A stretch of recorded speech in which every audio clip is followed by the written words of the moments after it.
এক সাহাবী বলছেন যে আমি যুদ্ধের মাঠে আছি, আব্দুর রহমান বিন আউফ আমার ডানে এবং বামে দুইজন সাদা পোশাকধারী যুদ্ধ করতেছে, যাদেরকে আমি আগে কোনোদিন দেখিনি, পরে কোনোদিন দেখিনি। আল্লাহ নবীকে বললাম, আল্লাহ নবী বলছে এরা দুইজন ছিল জিবরাইল আর মিকাইল। বলেন আল্লাহু আকবার। খন্দকের যুদ্ধ শেষ করে রাসূল সাল্লাল্লাহু আলাইহি ওয়াসাল্লাম বাড়িতে ফিরেছে, অস্ত্র রেখে দিয়েছে। রাসূল সাল্লাল্লাহু আলাইহি ওয়াসাল্লামের কাছে জিবরাইল এসে বলছে আপনি অস্ত্র রেখেছেন, আমরা রাখিনি, ইহুদিদের বিরুদ্ধে যুদ্ধ করতে হবে। আর আল্লাহ নবী সব সাহাবীদের নিয়ে বের হলেন। আনাস রাদিয়াল্লাহু তাআলা আনহু বলছেন ইন্নী আরা, আমরা চোখের সামনে দেখছি যখন আল্লাহ নবী আমাদের নিয়ে ইহুদি গোত্রের উদ্দেশ্যে বের হয়েছে, তখন আমরা দেখছি যে আমাদের চোখের সামনে জিবরাইলের ঘোড়সওয়ার বাহিনীর ঘোড়ার পায়ের আঘাতে তৈরি হওয়া উড়ন্ত ধুলা। আল্লাহ, যে আমরা এখন আক্রমণ করতে যাব তো আমাদের আগে আগে ধুলা উঠতেছে, তো এটা কিসের ধুলা? জিবরাইলের ঘোড়সওয়ার বাহিনী আমাদের আগে আগে ওখানে পৌঁছে গেছে।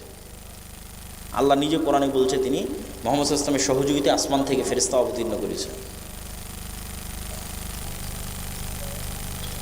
অদৃশ্যের উপর ঈমান। আল্লাহ সুবহানাহু ওয়া তাআলা পবিত্র কোরআন মাজিদে বলেন আলিফ লাম মিম যালিকাল কিতাবু লা রাইবা ফীহি হুদাল লিল মুত্তাকিন। এই সেই কিতাব পবিত্র কোরআন যার মধ্যে সন্দেহের বিন্দুমাত্র অবকাশ নেই, আর এই কিতাব হেদায়েত স্বরূপ, আলোকবর্তিকা স্বরূপ মুত্তাকিদের জন্য। তোমরা কি জানো মুত্তাকি কারা?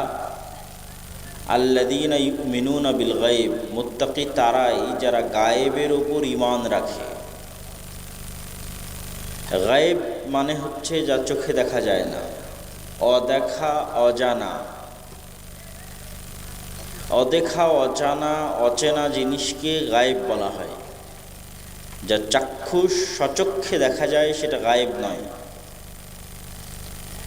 আর গায়েবের উপর ঈমান হতে হবে ইয়াকিনের লেভেলে। ওয়াবিল আখিরাতি হুম ইউকিনুন, আর তারা পরকালের উপর ইয়াকিন রাখে।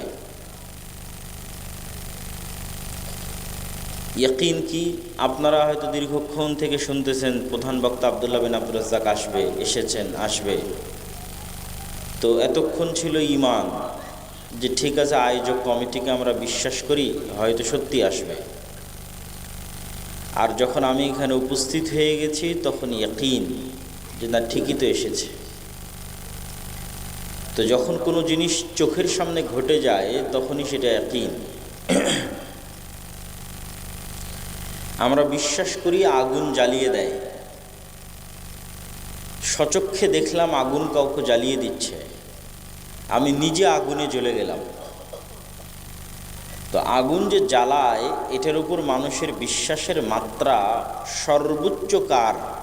যে নিজে আগুনে জ্বলে গেছে তার, না যে নিজে আগুনে জ্বলেনি তার?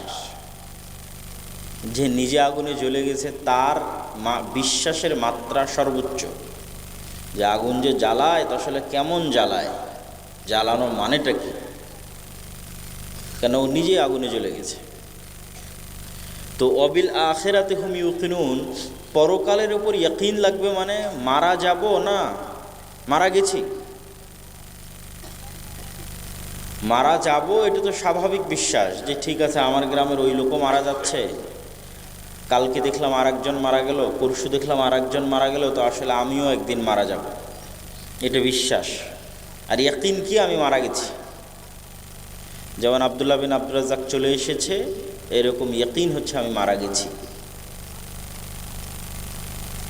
আল্লাহ সুবহানাহু ওয়া তাআলা নবীদের, অনেক নবীকে গায়েব দেখার সুযোগ দিয়েছেন, যার কারণে তাদের ঈমানের মাত্রাটা অনেক বেশি। যেমন ইব্রাহিম আলাইহিস সালাতু ওয়াস সালাম আল্লাহর কাছে চাইলেন যে হে আল্লাহ, আপনি যে মৃতকে জীবিত করতে পারেন এটার উপর ঈমান তো আছে, কিন্তু সচক্ষে দেখতে চাই। আল্লাহ বলছে আওয়ালাম তুমিন, তুমি কি ঈমান আনোনি?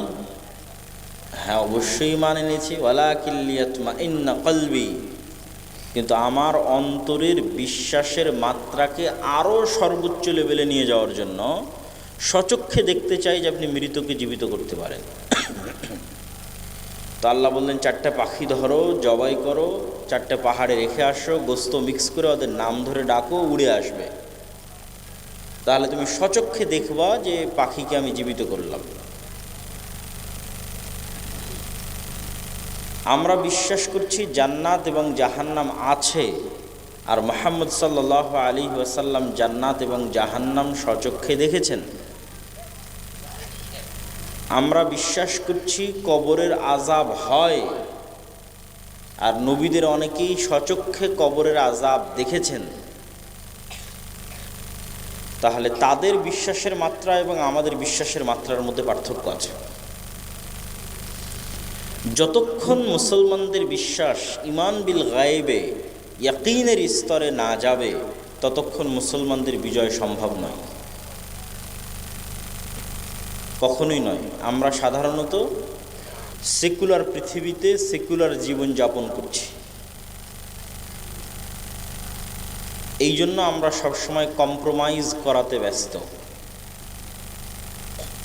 মুসা আলাইহিস সালাতু ওয়াস সালামের কওম এবং তিনি ফেরাউনের নিকটে দুনিয়াবী শক্তির দিক থেকে যতটা দুর্বল ছিলেন, আজকের গাজার মানুষেরাও অতটা দুর্বল নয় ইসরায়েলের কাছে। কিন্তু আজকের গাজার মানুষের যদি কোনো দুর্বলতা থাকে সেটা ঈমান বিল গায়বে দুর্বলতা। আজকের মুসলমানদের যদি কোনো দুর্বলতা থাকে ওটা ঈমান বিল গায়বে দুর্বলতা।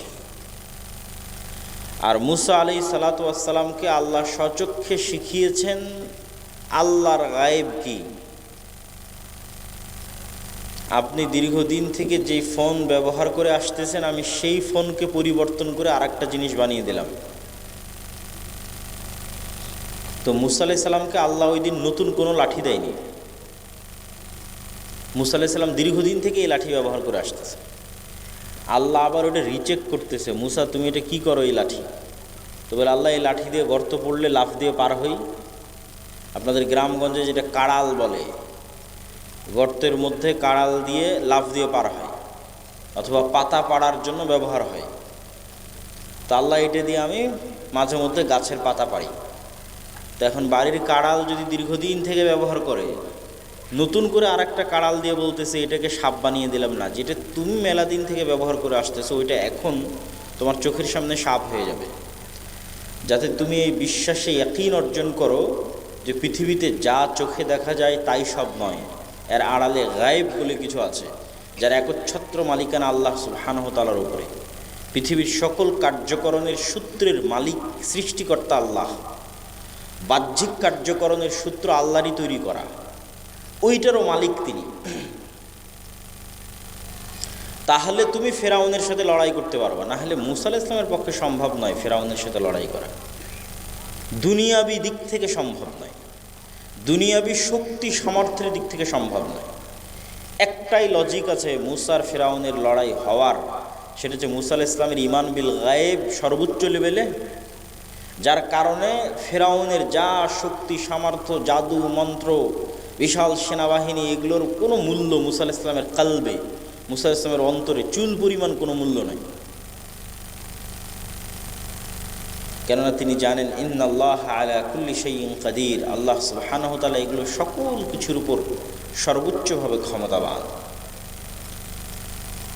আর আজকে মুসলমানদের ঈমান বিল গায়েব নাই দেখেই শিরকের আড্ডা, মন্দির পাহারা দিয়ে ভোট ভিক্ষা করতে হচ্ছে।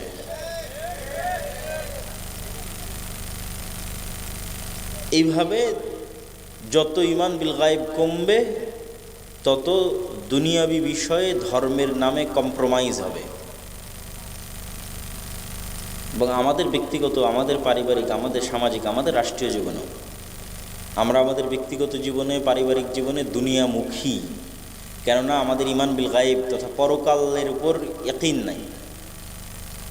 শুধু মুখেই বলেছি যে পরকাল আছে, কিন্তু পরকালীন জীবনই যে সব কিছু, ওই লেভেলের বিশ্বাস আমাদের নাই।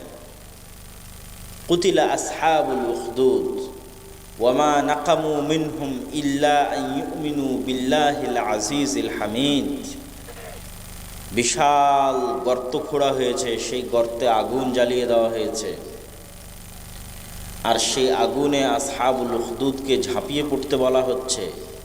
আর আল্লাহ নিজে কোরআনে বলছে ওয়ামা নাকামু মিনহুম, দুনিয়ার মানুষ, গাবতলীবাসী, রামেশ্বরপুরবাসী, তোমরা কি জানো যে আমি সূরা বুরুজে যেই আসহাবুল উখদুদের ঘটনার বর্ণনা তোমাদেরকে দিচ্ছি, এই আসহাবুল উখদুদকে আগুনে নিক্ষেপ করা হচ্ছে। তোমরা কি জানো এরা কেন আগুনে নিক্ষিপ্ত হচ্ছে? ওয়ামা নাকামু মিনহুম ইল্লা ইউমিনু বিল্লাহিল আজিজিল হামিদ। তারা আগুনে নিক্ষিপ্তই হচ্ছে শুধু এই কারণে যে তারা আমার ওপর বিশ্বাস রাখে, ঈমান রাখে, শুধু এই কারণে। তো শুধু আল্লাহর ওপর ঈমান রাখার কারণে ওদের বলা হচ্ছে যে হয় ঈমান ত্যাগ করো, না হয় আগুনে ঝাঁপ দাও।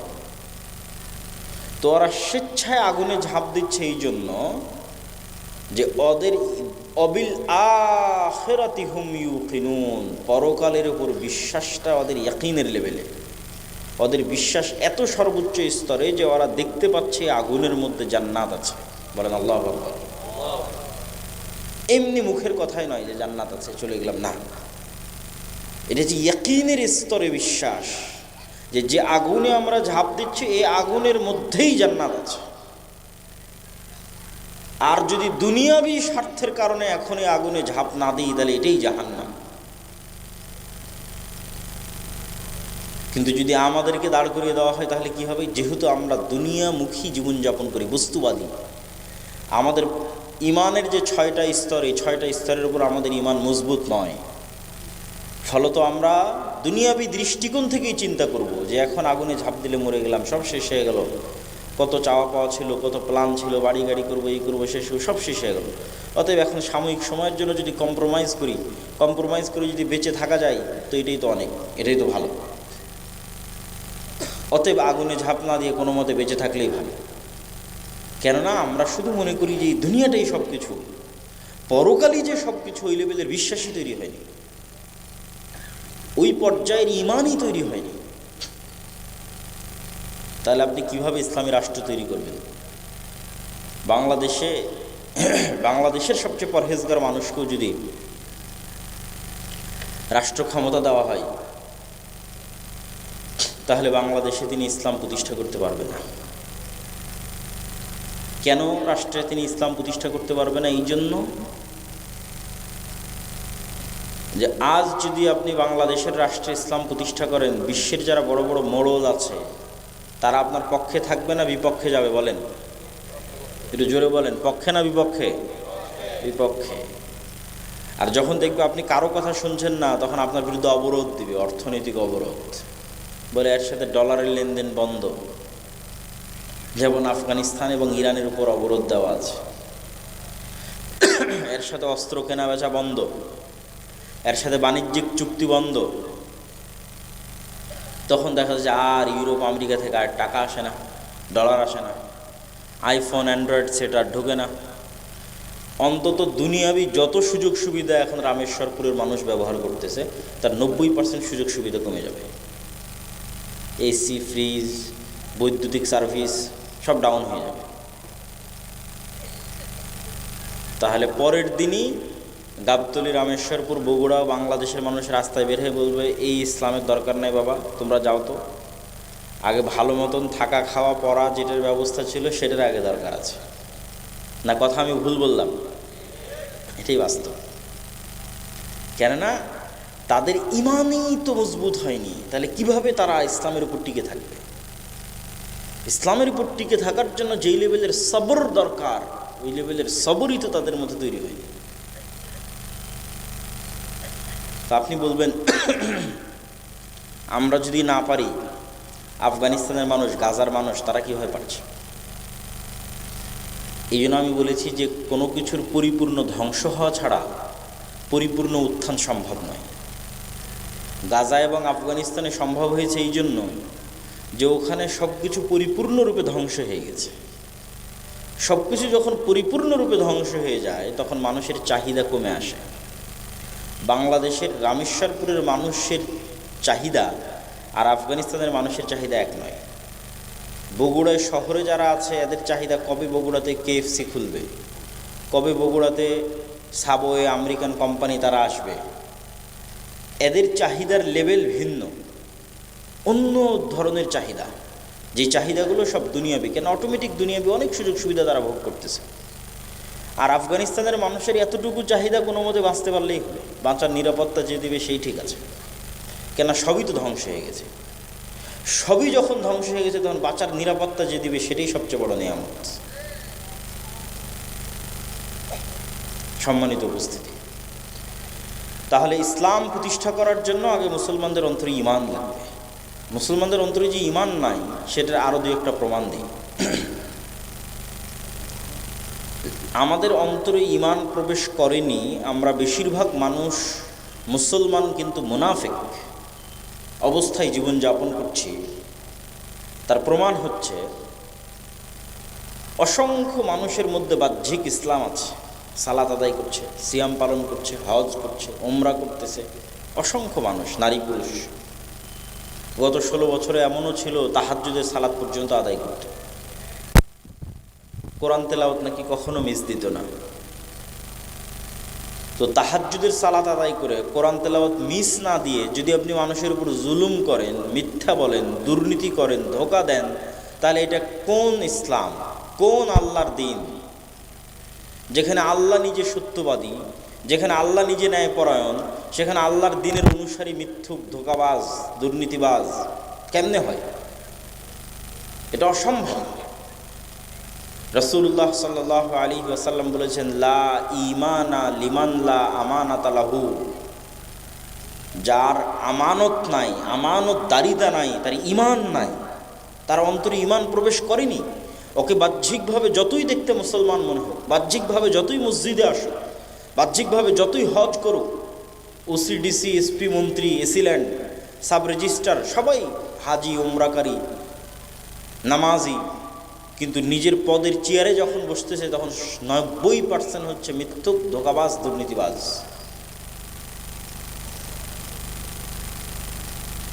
ইউরোপ, আমেরিকা, লন্ডন, পৃথিবীর অন্যান্য দেশে যত মুসলমান গেছে, এরা যত বেশি কাগজ জালিয়াতি করে, যত বেশি মিথ্যা তথ্য দেয়, পৃথিবীতে আর কোনো দেশের মানুষ এত মিথ্যা তথ্য দেয় না।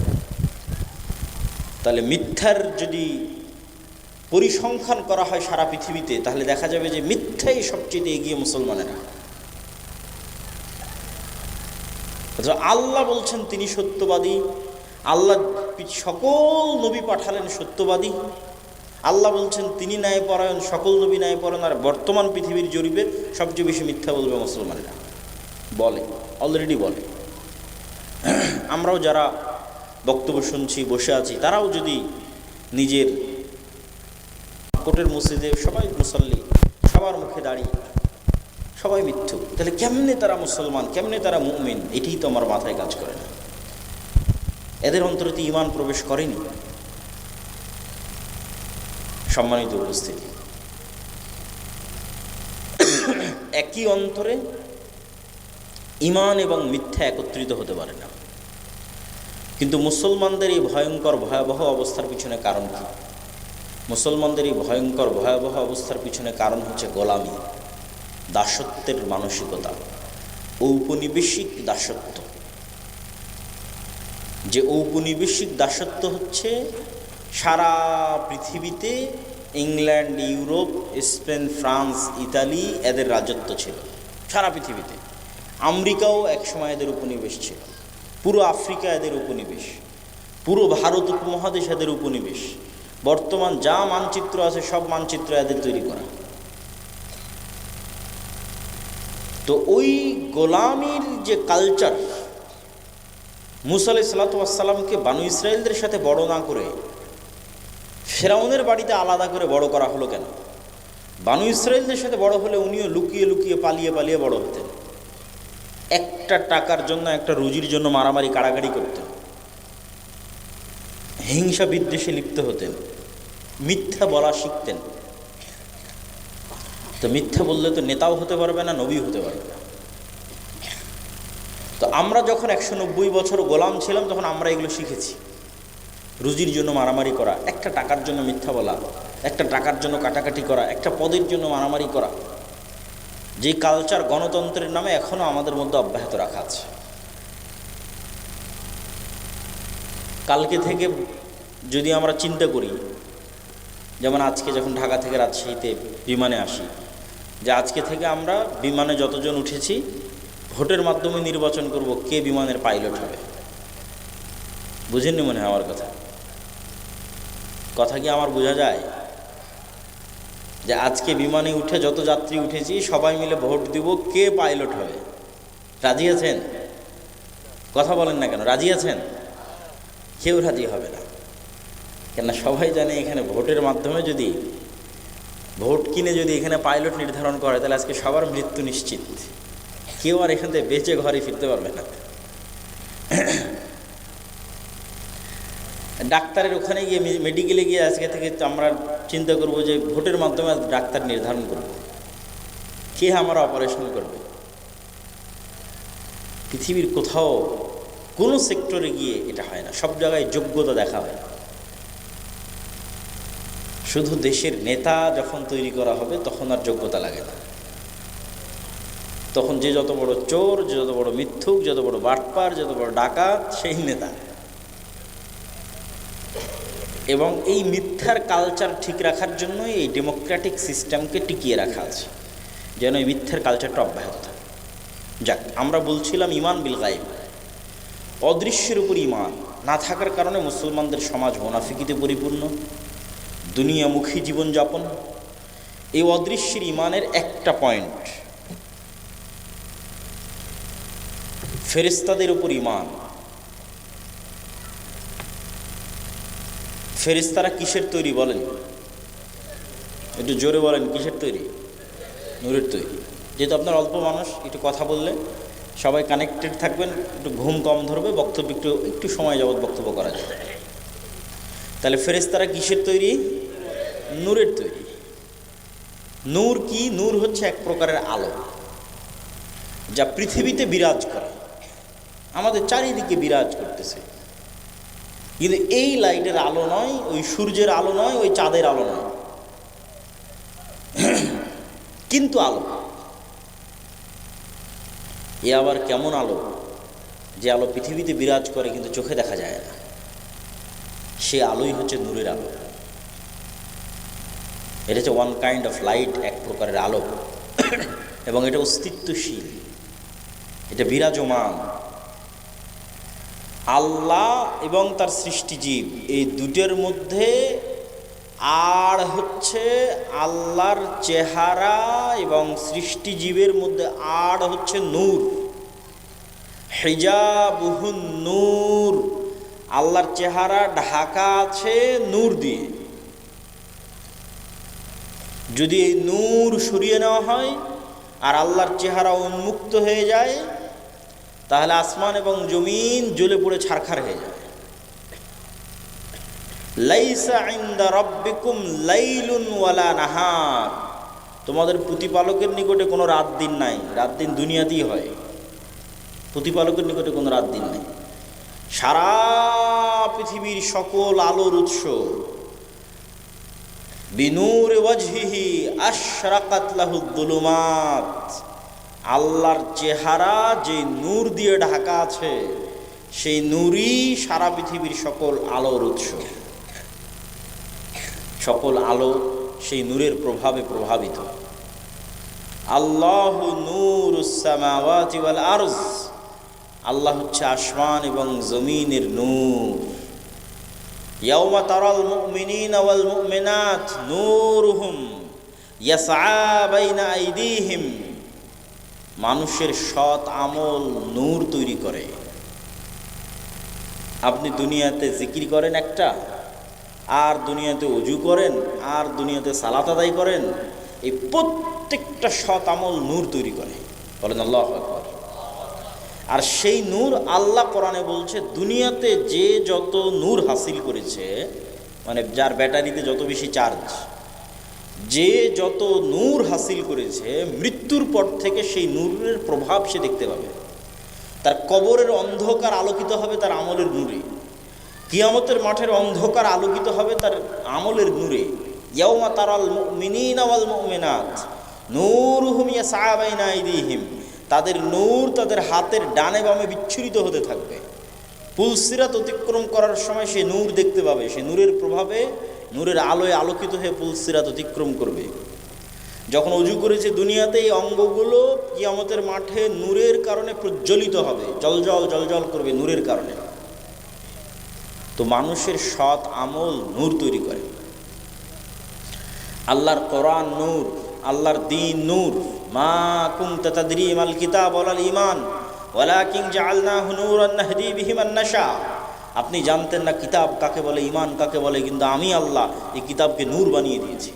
ইউরিদুনা লিইউতফিউ নূরাল্লাহ ওয়াল্লাহু মুতিম্মু নূরিহি। দুনিয়ার মানুষ চায় আল্লাহর নূরকে মিটিয়ে দিতে, আর আমি আল্লাহ আমার নূরকে পৃথিবীতে প্রতিষ্ঠিত করেই ছাড়ব। আল্লাহর নূর হচ্ছে তার দ্বীন আল ইসলাম, তার কিতাব আল কোরআন। তো ঠিক তেমনি আল্লাহর যেই নূর আল্লাহ সুবহানাহু ওয়া তাআলা পৃথিবীতে রেখেছেন, এই নূরের তৈরি হচ্ছে ফেরেশতা। রাসূলুল্লাহ সাল্লাল্লাহু আলাইহি সাল্লাম বলেছেন, আল্লাহুম্মা জাআল ফি কলবি নূরা ওয়া ফি সামঈ নূরা ওয়া ফি বাসারি নূরা। হে আল্লাহ, আমার অন্তরে নূর তৈরি করে দেন, আমার কানে নূর তৈরি করে দেন, আমার চোখে, সামনে, পিছনে, ডানে বামে, উপরে নিচে নূর তৈরি করে দেন। তো নূর যদি নাই থাকে, কোথায় থেকে তৈরি হবে? মানুষের চোখের পাওয়ার যেমন বাস্তব, নূর তেমন বাস্তব। যে আপনার চোখে নূর তৈরি হবে, এটা তেমন বাস্তব। কানের পাওয়ার যেমন বাস্তব, কানে নূর তৈরি হবে, এটা তেমন বাস্তব। তো আপনি বলে দেখা যে যায় না, পৃথিবীতে এমন অসংখ্য কিছু আছে যা আমরা জানি না। আমরা জানি না মানে নাই, এটা মিথ্যা কথা। আজ থেকে 100 বছর আগে যে মানুষ মারা গেছে, ওকে উঠান, উঠিয়ে বলেন যে আব্দুল্লাহ আজকে এখানে বক্তব্য দিবে, আর সেই বক্তব্য আমি ঢাকায় বসে থেকে শুনব। তখনই ঢাকায় বসে থেকে শুনব।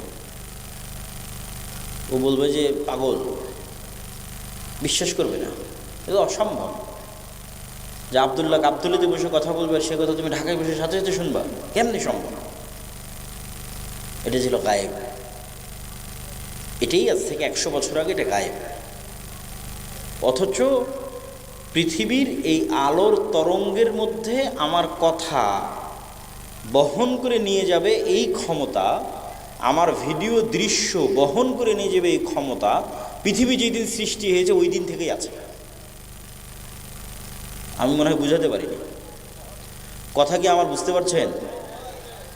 যে আমার কথা এই আলোর তরঙ্গের মধ্যে দিয়ে উঠতে উঠতে আমেরিকা চলে যাবে, সাথে সাথে এই ক্ষমতা এই আলোর তরঙ্গের মধ্যে পৃথিবী যেদিন সৃষ্টি হয়েছে ওই দিন থেকেই আছে। মানুষ জানতো না।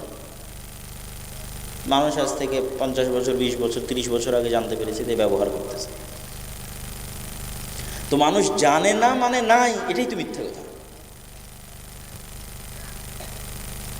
আপনি যখন রিমোট দিয়ে এসি অন করেন, অফ করেন, তখন রিমোট কন্ট্রোলের মধ্যে থেকে একটা আলো বের হয়ে এসিতে গিয়ে লাগে, ইনফ্রারেড রে লাইট।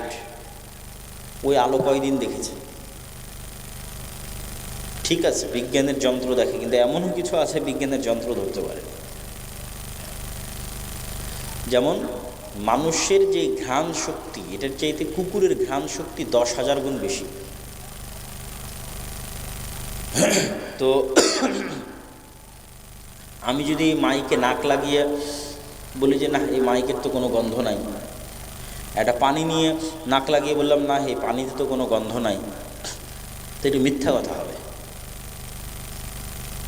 একটা ক্যান্সার সেলের, একটা করোনা ভাইরাসের মতো, একটা ভাইরাসের মতো সূক্ষ্ম জিনিসের গন্ধ কুকুর ঘ্রাণ নিতে পারে। যে করোনা ভাইরাসের সেলের গন্ধটা কি, এটা কুকুর নিতে পারে। মানুষের তৈরি কোনো যন্ত্রও নিতে পারে না। মানুষের নাক তো বহুদূরের কথা। তাহলে এখন মানুষের তৈরি যন্ত্র যদি বলে যে না, এই করোনা ভাইরাসের, এই ভাইরাসের কোনো গন্ধ নাই, বা এই ক্যান্সার সেলের কোনো গন্ধ নাই, তাহলে এটা মিথ্যা কথা হবে। গন্ধ আছে কি নাই ও কুকুর জানে, তুমি জানো না। তো এইরকম পৃথিবীতে এমন অসংখ্য আওয়াজ আছে যা আমরা শুনি না, আমাদের যন্ত্র শোনে না, কিন্তু আল্লাহর সৃষ্টিজীব শোনে। আর এরকম অসংখ্য আলো আছে আমরা দেখি না, কিন্তু আল্লাহর সৃষ্টিজীব দেখে।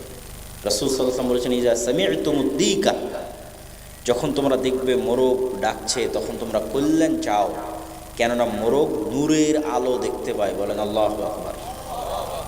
ফেরেশতার আলো দেখতে পায়। ফেরেশতা নূরের তৈরি, নূর এক প্রকারের আলো যা পৃথিবীতে বিরাজমান, মানুষ দেখতে পায় না, আল্লাহর সৃষ্টি দেখতে পায়। মানুষের তৈরি যন্ত্র দেখতে পায় না, আল্লাহর সৃষ্টি দেখতে পায়। এবং যখন গাধা ডাকবে তখন তোমরা শয়তান থেকে পরিত্রাণ চাও, কেননা গাধা শয়তানকে দেখতে পায়। শয়তান আবার আর এক ভিন্ন আলো থেকে তৈরি। ফেরেশতারা নূরের আলো থেকে তৈরি, শয়তান আগুনের আলো থেকে তৈরি, দুটোই ভিন্ন ভিন্ন আলো।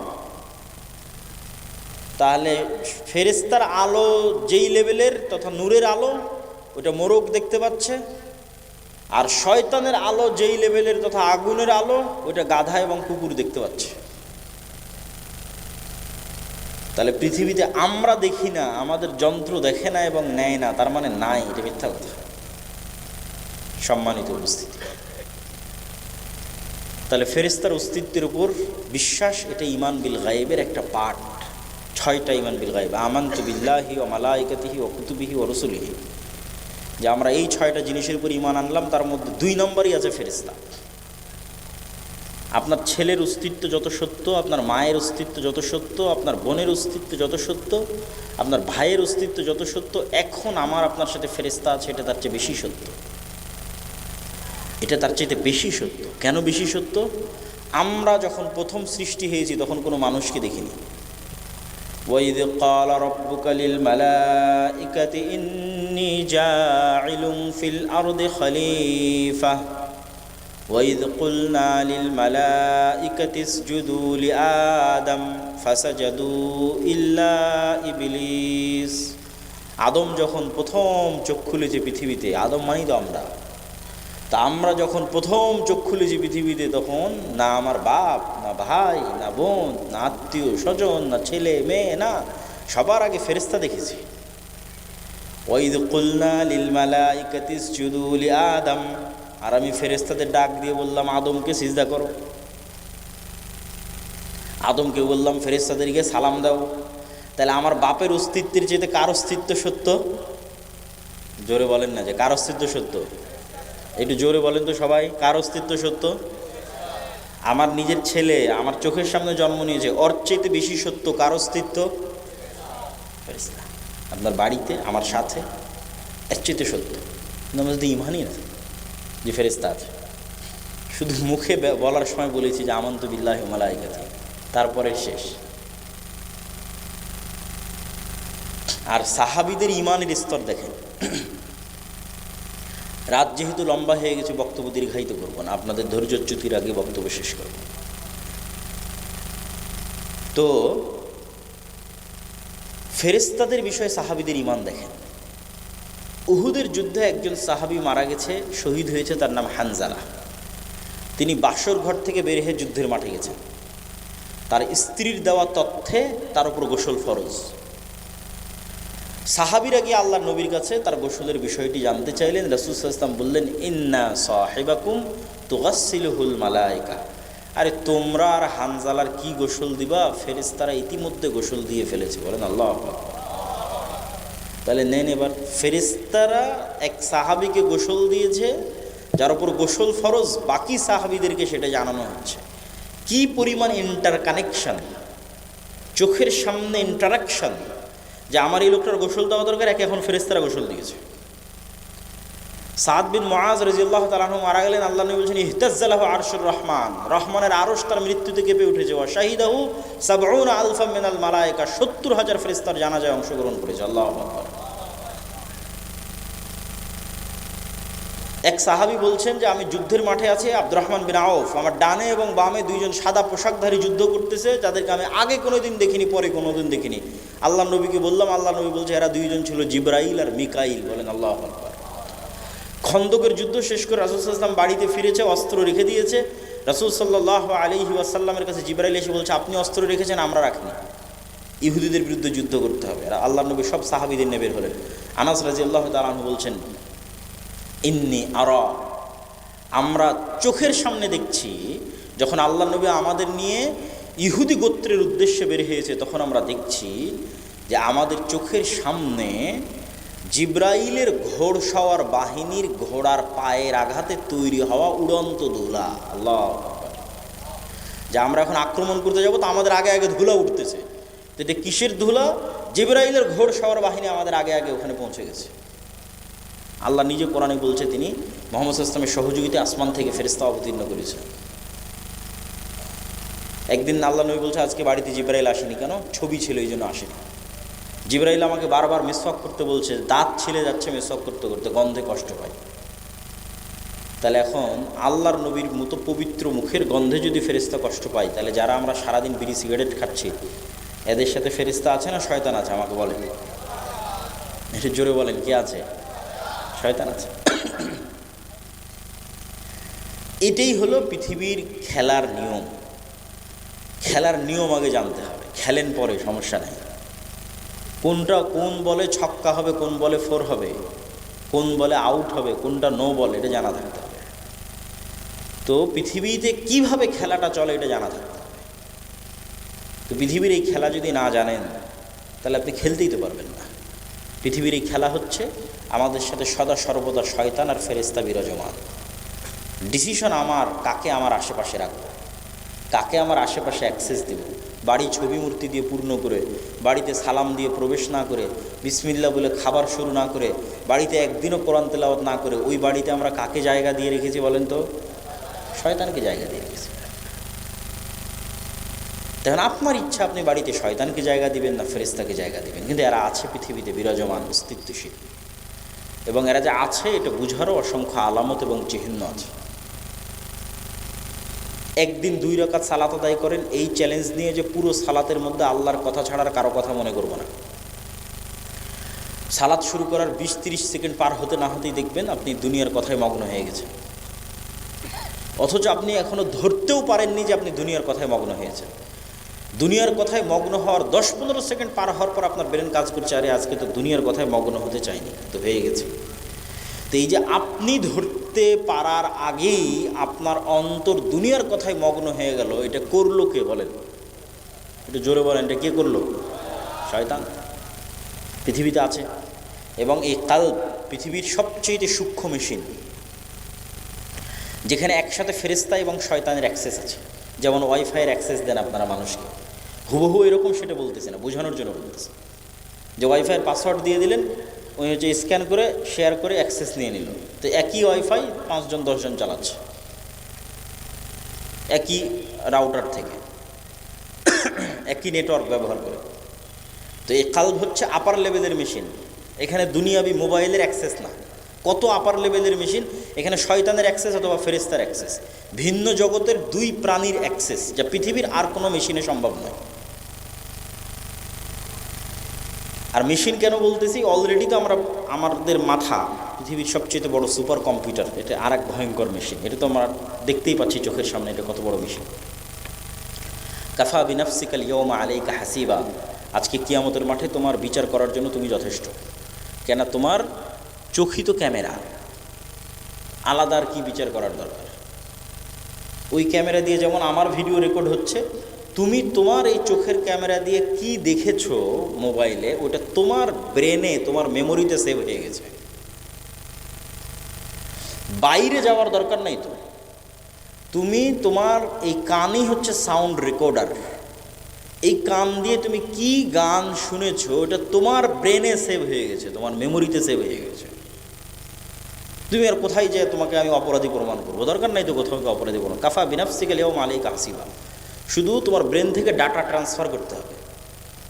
তো ইলন মাস্কই তো এখন গবেষণা করতেছে কিভাবে মানুষের ব্রেনের সাথে ইন্টারনেট কানেক্ট করা যায়, যাতে মানুষের ব্রেনের ডাটা ইন্টারনেটে ট্রান্সফার করা যায়।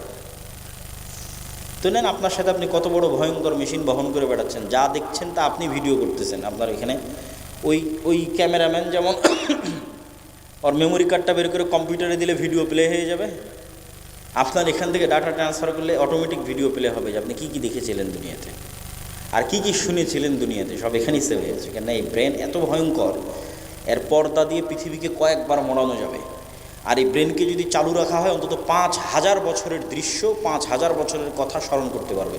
ও তো ব্যবহার হয়েছে মাত্র 60 বছর, কিন্তু ক্ষমতা 5000 বছরের। নূহ আলাইহিস সালাতু ওয়াস সালাম যে 1000 বছর 1500 বছর জীবিত ছিল, তো 1000 বছরের সব কথা ওনার স্মরণে ছিল।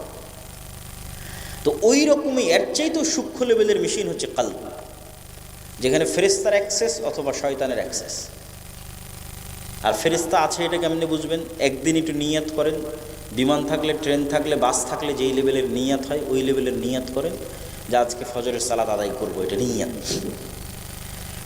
এই নিয়াত যদি একবার শক্তভাবে করেন তাহলে মানুষকে বলা লাগবে না যে আমাকে উঠিয়ে দিও, অ্যালার্ম দেওয়া লাগবে না আমাকে উঠিয়ে দিও, কেননা ফেরেশতা আছে তো উঠিয়ে দেওয়ার জন্য।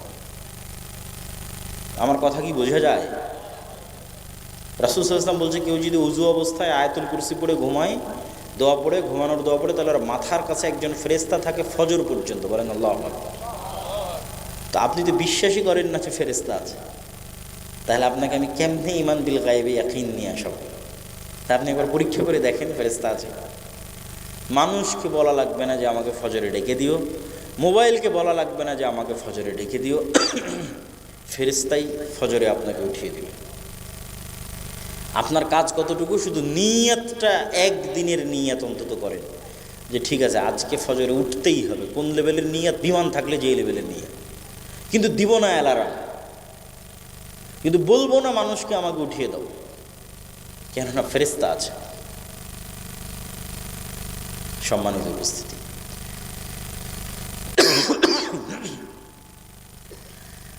তো আমাদের বক্তব্যের শেষ পর্যায়ে এসে জরুরি কয়েকটা কথা, যদিও আরেকটু আগে উঠলে হয়তো আরেকটু লম্বা সময় আলোচনা করা যেত। উঠতে দেরি হয়, লম্বা সময় আলোচনা করলে সালাতের ঘাটতি, ফজরের সালাত দুর্বল হয়ে যাবে, এই জন্য বক্তব্য আগে শেষ করাই উচিত। তো জরুরি কয়েকটা কথা কি? ঠিক আছে, গত বছর রামেশ্বরপুরে এসেছিলাম, ভাই বললেন অনেক মানুষ ছিল। আজকে আসলাম, মানুষ হয়তো একটু কম, আর একদিন আসা হবে কিনা জানি না, কিন্তু এই আশাই, এই বক্তব্য দেওয়াই, এটাই যদি দাওয়াতের মাধ্যম হয় তাহলে বছরে একদিন দাওয়াত দিয়ে কোনো লাভ নাই। প্রকৃত দাওয়াত স্থায়ী দাওয়াত, পার্মানেন্ট দাওয়াত, অল্প হলেও। তা আপনাদের সাথে আবার কবে দেখা হবে না হবে তার মানে আমাদের দাওয়াত থেকে বঞ্চিত হয়ে যাবেন, এটা তো হয় না। এই জন্য সবচেয়ে জরুরি হচ্ছে আমাদের লেখনীগুলোকে গুরুত্ব দেওয়া, এবং আমাদের লেখনীগুলোর মধ্যে এক নম্বরে হচ্ছে মাসিক আল ইতিসাম। আমি নিজে ব্যক্তিগতভাবে মাসিক আল ইতিসামে প্রতি মাসে 3টা লেখা লিখি, 3টে প্রতি মাসে। একটা সম্পাদকীয়, একটা মিন্নাতুল বাড়ির ব্যাখ্যা, একটা স্বাভাবিক প্রবন্ধ। তাহলে মাসিক আল ইতিসাম যদি না পড়েন তাহলে এই বছরে একবার বক্তব্য দিয়ে কী হবে? পড়াই জ্ঞান, ইকরা বিসমি রব্বিকাল্লাযী খালাক। এই দিনটা পড়ার দিন, এই দিনটা জ্ঞানের দিন। জ্ঞানের মাধ্যমেই এই দিনে বিপ্লব আসবে। যদি মাসিক আল ইতিসামের পরেও আর কিছু পড়ার সুযোগ হয় তাহলে তো আরও ভালো, কিন্তু একটারও যদি সুযোগ না হয় অন্তত মাসিক আল ইতিসাম নিতে হবে প্রতি মাসে। আজকেও নিয়ে যাওয়ার চেষ্টা করতে হবে। আর যদি সুযোগ হয় এর চেয়ে বেশি তাহলে শাইখ আব্দুর রাজ্জাক বিন ইউসুফের সালাতের বই, বিশুদ্ধভাবে সালাত আদায় করা। আজকে শাইখ আব্দুর রাজ্জাক বিন ইউসুফ আসেনি, তার সব বক্তব্য উপদেশ বইয়ে লেখা আছে। মানে ওনার যত বক্তব্যে যত হাদিস বলে সব হাদিস উপদেশ বইয়ের মধ্যে আছে। ওই বইটা ওই কারণেই লেখা যে আমি যদি কোথাও বক্তব্য দিতে না পারি, ওই অঞ্চলের মানুষ যদি বক্তব্য শুনতে চায় আমার, তাহলে এই উপদেশ বইটা পড়বে। আমি যা যা হাদিস বলি, সব হাদিস যত বিষয়ের ওপর বলি সব এই উপদেশ বই জমা করা আছে। তাহলে বিশুদ্ধ সালাত, বিশুদ্ধ দোয়া, শাইখ আব্দুর রাজ্জাক বিন ইউসুফের বক্তব্য, অথবা আমাদের মিন্নাতুল বাড়ি, অথবা ফিলিস্তিন, এই যে সমসাময়িক মুসলিম বিশ্বে কী হচ্ছে, আফগানিস্তানে কি, তালেবানে কি, এগুলো সব ওই ফিলিস্তিন বইয়ের মধ্যে বিস্তারিত আছে। 2 নম্বর হচ্ছে মক্তব। আপনাদের এই অঞ্চলগুলোতে আমরা মক্তব চালাই, কিন্তু মক্তবের সংখ্যা বাড়াতে হবে। সব মসজিদগুলোকে দাওয়ায়ে আল্লাহর অধীনে মক্তব পরিচালনার জন্য দিয়ে দিতে হবে। এখানে তো দায়িত্বশীল আছে, তারা তো কাজ করছেই, তাদেরকে মূল্যায়ন করবেন। মক্তবের শিক্ষকদের ট্রেনিংয়ের জন্য জামিয়া সালাফিয়ার যাতায়াত খরচ মসজিদের কমিটিকে দিতে হবে না, থাকা খাওয়া খরচ মসজিদের কমিটিকে দিতে হবে না, সব আমরাই বহন করি। আবার 600 মক্তবের অধিকাংশ মক্তবের কায়দা বইটাও আমরা গত রমজানে ফ্রি দেওয়ার চেষ্টা করেছি। তাহলে এত বড় একটা নেয়ামত, এত সুযোগ সুবিধা থাকার পরেও যদি আপনারা গ্রহণ না করেন তাহলে এটার জবাব তো আর আমাদের দিতে হবে না, আপনাদেরই দিতে হবে। কেননা এই একদিনের বক্তব্যের চাইতে প্রতিদিন কোরআন শিখবে এটা বেশি জরুরি, প্রতিদিন দিন শিখবে এটা বেশি জরুরি, অল্প হলেও দৈনিক হবে এটা বেশি জরুরি। বয়স্কদের মধ্যেও কোরআন শিক্ষা চালু করা উচিত, বয়স্ক মহিলাদের মধ্যেও কোরআন শিক্ষা চালু করা উচিত। এই জন্য আমরা মেয়ে মক্তব শিক্ষিকারও ট্রেনিংয়ের আয়োজন করতেছি। এটা বলা হয়নি, তামিম ভাই যদি স্টেজে থাকে, যে মহিলা যারা মক্তব শিক্ষিকা আছে, যারা এলাকার গ্রামের মহিলা মানুষদের মধ্যে কোরআন শিখাতে চায়, তাদেরও কোরআন শিক্ষার এবং মৌলিক দিন শিক্ষার ট্রেনিংয়ের ব্যবস্থা আমরা করতেছি। 3 নম্বর উপায় হচ্ছে মাদ্রাসাগুলোকে জামিয়া সালাফের সাথে সম্পৃক্ত করা। যেমন এই মাদ্রাসাটা হয়েছে, উনি দাবি জানালেন যেন আমরা নিয়মিত আসি। ইনশাআল্লাহ যদি আল্লাহ তৌফিক দেয়, আমরা আমাদের দায়িত্বের জায়গা থেকে সেটি পালন করার চেষ্টা করব। চতুর্থত, সুদের বিরুদ্ধে যুদ্ধ করতে হবে, এটা খুব জরুরি। যেই গোলামির কথা বলছি, যে ইমান বিল গায়েবের কথা বলছি, যেই নেতৃত্বের বিকাশের কথা বলছি, মুসলমানদের মিথ্যার কারণে, গোলামির কারণে মুসলমানদের নেতৃত্ব যে ধ্বংস হয়ে গেছে সেটার কথা বলছি, এটার মূল কারণ হচ্ছে সুদ। বানু ইসরাইলদেরকেও ফেরাউন গোলাম বানিয়ে রাখত সুদ দিয়ে, কারণ হচ্ছে সেই সুদের কারবারে লেনদেন করত। আমাদের মা এবং বোনেরা যারা কিস্তিতে জিনিসপাতি কিনেছে, তারা কি মিথ্যা কথা বলে না বলে না? বলেন, একটু আমাকে বলেন, মিথ্যা কথা বলে না বলে না? বলে। যেই দিন থেকে আপনি মিথ্যা বলা শুরু করেছেন, ওই দিন থেকে আপনি গোলাম হয়ে গেছেন। মিথ্যা দিয়ে কোনোদিন স্বাধীন নেতার জন্ম সম্ভব নয়। খালিদ বিন ওয়ালিদ, আমর ইবনুল আস, মোহাম্মদ সাল্লাল্লাহু আলাইহি ওয়াসাল্লামের মতো, ওমর ইবনুল খাত্তাবের মতো, সালাহুদ্দিন আইয়ুবীর মতো নেতা মিথ্যা দিয়ে জন্ম হওয়া সম্ভব নয়। তো আল্লাহর নবী বলছে বারবার ঋণ থেকে বাঁচতে চায়, লোন থেকে বাঁচতে চায়। তো সাহাবীরা বলছে, আল্লাহ নবী আপনি এত কেন লোন থেকে বাঁচতে চান? আল্লাহুম্মা নাউযু বিকা মিনাল মা'সামি ওয়াল মাগরাম, আল্লাহ লোন থেকে বাঁচাও। এত কেন লোন থেকে বাঁচতে চান? তো আল্লাহ নবী বলছে, লোন থেকে এই জন্য বাঁচতে চাই যে যেই দিন থেকে মানুষ লোন নেওয়া শুরু করে, ওই দিন থেকে মিথ্যা বলা শুরু করে। মিথ্যা বললে আর নেতা হতে পারবে না, নেতৃত্ব শেষ, গোলামি শুরু। তো এই জন্য গণতন্ত্র আর সুদ, এই দুটো দিয়ে মুসলমানেরা যেন আর কেউ মিথ্যার বাইরে না থাকে।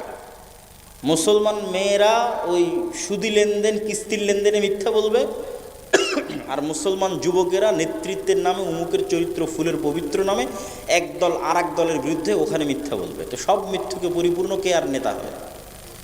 তো যতদিন সব মিথ্যার মধ্যে থাকবে, ততদিন সব গোলাম। মিথ্যা থেকে না বাঁচলে নেতা হওয়া সম্ভব নয়। মিথ্যা থেকে বাঁচতে চাইলে গণতন্ত্র থেকে বাঁচতে হবে, সুদ থেকে বাঁচতে হবে, লোন থেকে বাঁচতে হবে। তো এই জন্য ইসলামের মূলনীতি যতক্ষণ না বুঝবেন, আপনি লোন থেকে বাঁচতে পারবেন না। ইসলামের মূলনীতি হচ্ছে অল্পে তুষ্ট, দুনিয়া বিমুখ, পরকালমুখী। বিপদে পড়ে লোন নিতে পারে, কিন্তু এসি কেনার জন্য লোন নেবে, ফ্রিজ কেনার জন্য লোন নেবে, মোটর সাইকেল কেনার জন্য লোন নেবে, এটা যদি কর্জে হাসানা হয়, তবে আর কোনো দলিল কোরআন হাদিসে নাই। সুদ সহ লোন তো বহু পরের কথা। কর্জে হাসানা দিয়ে মোবাইল কিনবে, মোটর সাইকেল কিনবে, এসি ফ্রিজ কিনবে, বাড়ি পাকা করবে, এটার জন্য কর্জে হাসানা এরও প্রমাণ পাওয়া যাবে না। কেন? এটা অল্পে তুষ্টের পরিচয় নয়। বিপদে পড়ে সে লোন নিতে পারে, কর্জে হাসানা নিতে পারে, সম্মানিত করতে। এই জন্য সুদের বিরুদ্ধে যুদ্ধ করতে হবে। সমাজে কর্জে হাসানা চালু করতে হবে ক্ষুদ্র উদ্যোক্তাদের, যেটা আমরা চালু করেছি, খুব সীমিত পর্যায়ে চালু করেছি, কেন এটা রিস্কি জিনিস। কর্জে হাসানা দিলাম, ফেরত নিতে পারলাম না, তাহলে তার এই প্রজেক্ট চলবে না, অফ হয়ে যাবে। আমাদের কর্জে হাসানা প্রজেক্টে আমরা কোনো দান সংগ্রহ করি না। ওই যে আমরা মানুষকে উৎসাহিত করি যে আপনাদের যে টাকাগুলো ব্যাংক ব্যালেন্সগুলো পড়ে আছে, বিভিন্ন ব্যাংকে ফেলে রেখেছেন, বিকাশে নগদে ফেলে রেখেছেন, ওগুলো আমাদের মুসলিম বাইতুল মালে জমা দেন। ওইটারই একটা ক্ষুদ্র অংশ আমরা কর্জে হাসানা দিই। যদি একবার আমরা কর্জে হাসানা এস্টাবলিশ করে ফেলতে পারি, রিটার্ন যদি একবার 90% বেশি প্রতিষ্ঠিত করে ফেলতে পারি, তাহলে এটা সারা বাংলাদেশে বা সারা পৃথিবীতে এক নজিরবিহীন প্রজেক্ট হিসেবে প্রতিষ্ঠিত হবে ইনশাআল্লাহ। বলেন আল্লাহুম্মা আমিন। তো আপনাদের কাছে আমাদের এই কার্যক্রমগুলোতে সম্পৃক্ত হওয়ার উদাত্ত আহ্বান জানিয়ে, আর বই পুস্তক এবং কিছু না পারলে মাসিক আল ইতিসাম, আমি জানি না আজকে কোথায় বই বিক্রি হচ্ছে, আমাদের যে বইগুলো গাড়িতে ছিল, কোনো এক কালেকশন বুথের পাশে হয়তো বসে আছে, সেখান থেকে বইগুলো সংগ্রহ করার উদাত্ত আহ্বান জানিয়ে আজকের সংক্ষিপ্ত বক্তব্য এখানেই শেষ করছি।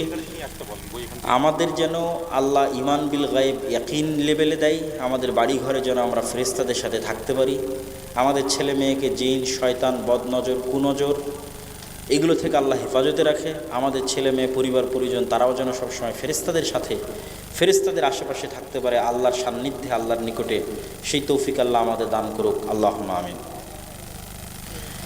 ব্যাংকে সুদমুক্ত হিসাবে টাকা রাখা যাবে কি? রাখা যাবে। তো যেহেতু সুদমুক্ত রাখতে চাচ্ছেন, সেহেতু আমাদের মুসলিম বাইতুল মালে রাখতে পারেন, কর্জে হাসানা ফান্ডে। আত্মহত্যা করতে গিয়ে কেউ যদি বেঁচে যায়, পরবর্তীতে আল্লাহ কি তাকে ক্ষমা করবেন?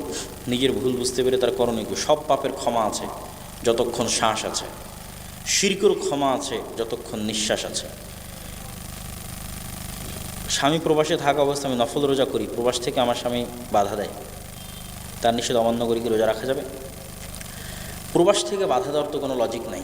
নফল রোজা যদি দেশে থাকতো তাহলে বাধা দেওয়ার লজিক ছিল। বসে নামাজ আদায় করার বিধান কি? অসুস্থ হলে করা যাবে। দিনকে সঠিকভাবে জানা ও মানার জন্য কোন বইগুলো? আমাদের যে আজকে যে আলোচনা করছিলাম, এই আলোচনা এই বইয়ে আছে, কিন্তু এই বইটা এখনও বাইরে স্টলে বিক্রি হচ্ছে না, এটা অনলাইনে অর্ডার দিতে হবে। আল্লাহর পথে যাত্রা, ইসলামের মৌলিক সকল বিশ্বাস, আকীদা এবং বিধানের সারমর্ম এই বইয়ের মধ্যে উল্লেখ করা আছে। ইসলামে দিনের পালাবদল যদি চাঁদের সঙ্গে হয়, তবে দিনে সালাত কয় ওয়াক্ত? এশার সালাত কোন দিনের সঙ্গে যুক্ত হবে? ইসলামে যখন সাহারি এবং ইফতারি হিসেবে গণনা করা হয়, তখন সূর্য ওঠা এবং সূর্য ডোবাকে কেন্দ্র করে গণনা করা হয়। আর যখন সালাত হিসেবে গণনা করা হয়, তখন এক দিন এক রাত হিসেবেই গণনা করা হয়, পুরো 24 ঘন্টা হিসেবে গণনা করা হয়। এই পুরো 24 ঘন্টায় এক রাতের সালাত 2 ওয়াক্ত আর এক দিনের সালাত 3 ওয়াক্ত, যে মোট 5 ওয়াক্ত। দিনে রাতে মিলিয়ে 24 ঘন্টা মিলিয়ে 5 ওয়াক্ত সালাত। আসসালামু আলাইকুম, আমি আব্দুল খালেক। সিগারেট পান জর্দা কি হারাম নাকি হালাল? দয়া করে উত্তরটা দিবেন। এগুলো উত্তর আর কতদিন দিব, সব জানা কথা। একটা ছোট বাচ্চাও জানে যে এগুলো হারাম। যেখানে আল্লাহর নবীর মুখের গন্ধে, এত পবিত্র মুখের গন্ধে ফেরেশতা আসতে কষ্ট হয়, সেখানে আপনার জর্দার গন্ধে কীভাবে ফেরেশতা আসবে? শয়তান ঢুকে থাকবে মুখের মধ্যে। ভাই ব্রেনের সম্পর্ক দুনিয়া পর্যন্তই, আখেরাতে দেখা, বোনের সম্পর্ক দুনিয়া পর্যন্ত, আখেরাতে দেখা হবে না, এগুলো ভুয়া কথা। যদি পরকালে মানুষের আত্মীয় স্বজন, অতীত স্মৃতি, অতীত সময়, অতীত আত্মীয় স্বজন, ভাই বোন, বাপ মা, এগুলোর সাথে যদি মেলবন্ধন তৈরি না হয়, তো জান্নাতের মজা কী? জান্নাতে যাওয়ার মজাই তো এটাই যে আপনি জান্নাতে গিয়ে আবার রামেশ্বরপুরে ফিরে আসতে পারবেন, আবার নিজের শৈশবে ফিরে আসতে পারবেন, আবার ওই বন্ধুবান্ধব, ওই জায়গা, ওই এরিয়া, ওই এলাকা, ওই নদী, ওই মাঠ, সেগুলো সব ঘুরে ঘুরে দেখতে পারবেন। তাহলে মজা কী? দুনিয়া যদি এখানেই শেষ হয়ে যায়, তাহলে তো মজা নেই। এই জীবনটাকে যদি কন্টিনিউয়াসলি উপভোগ করতে চান, তাহলে জান্নাতে যেতে হবে। এখন যে জীবনে আছেন, এই জীবনকে যদি পার্মানেন্টলি উপভোগ করতে চান, তাহলে জান্নাতে যেতে হবে। জান্নাতে গেলে এখন আপনার যে উপভোগ্য জীবন আছে, এটাকে পার্মানেন্ট উপভোগ করতে পারবে। এই জন্য দুনিয়ার সাথে কানেক্টেড রেখেই জান্নাতকে সাজানো হবে। জান্নাতে নতুন কোনো তৈরি করা ফল, নতুন আলাদা ফল আল্লাহ দিবে না। দুনিয়াতে যে ফলগুলো দেখে খেতে মন চাইতো ওটাই দিবে। লিচু কত সুন্দর, দিনাজপুরের লিচু খেতে কত ভালো, ওই দিনাজপুরের লিচু আরও আপগ্রেড সুন্দর মডেলে দিবে। আর সবচেয়ে আশ্চর্য কি, এখন দিনাজপুরের লিচু বাংলাদেশে যতবারই খান একই রকম স্বাদ, আর জান্নাতে প্রত্যেক কামড়ে আগের কামড়ের তুলনায় স্বাদ বাড়তে থাকবে। আল্লাহু আকবার, বাড়তেই থাকবে, বাড়তেই থাকবে, বাড়তেই থাকবে, আনলিমিটেড। যেহেতু লাইফ আনলিমিটেড, তো স্বাদের পরিবর্তন এবং বৃদ্ধি আনলিমিটেড প্রতি কামড়ে। মৃত ব্যক্তিকে স্বপ্নে দেখলে কি হয়? দেখাই যেতে পারে, অস্বাভাবিক কিছু না। স্বপ্নে রূহ বের হয়ে যায়। রূহ যেহেতু বের হয়ে যায়, সেহেতু সেখানে স্বপ্নের জগতে অন্য অনেক কিছুর সাথে সাক্ষাৎ সম্ভব। অতীতে চলে যাওয়া মানুষজনের সাথেও সাক্ষাৎ সম্ভব, নবী রাসূলদের সাথেও সাক্ষাৎ সম্ভব, ঠিক আছে? এবং স্বপ্ন অনেক সময় সত্যও হয়। সেটা নির্ধারণ হবে কোন সময় স্বপ্নটা দেখেছে তার উপর ভিত্তি করে। আর স্বপ্ন মিথ্যাও হয়, স্বপ্ন শয়তানের পক্ষ থেকে কুমন্ত্রণাও হয়। সুবহানাকাল্লাহু ওয়া বিহামদিকা আশহাদু আল্লা ইলাহা ইল্লা আনতা আস্তাগফিরুকা ওয়া আতুবু ইলাইক। আসসালামু আলাইকুম।